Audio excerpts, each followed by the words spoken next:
यासोबत तुम्ही जो दुसरा प्रश्न विचारला त्या प्रश्नामध्ये जवळपास पुण्याच्या भागामध्ये 70 पब्सवर कारवाई केलेली आहे, ज्यांनी लायसन्सच्या अटी शर्ती त्या ठिकाणी काही ना काही प्रमाणात अटी शर्तींचं उल्लंघन केलं आहे।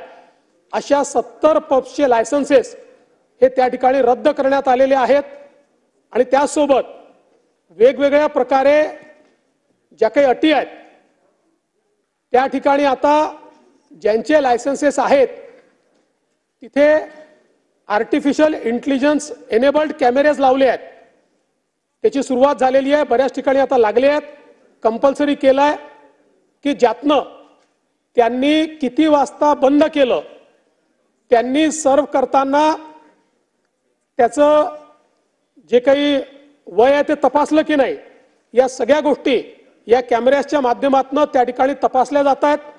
आणि एंट्री देताना देखील एंट्रीवर त्याचं वय काय आहे याचा प्रूफ तपासण्याचे त्या ठिकाणी आता सुरुवात झालेली आहे।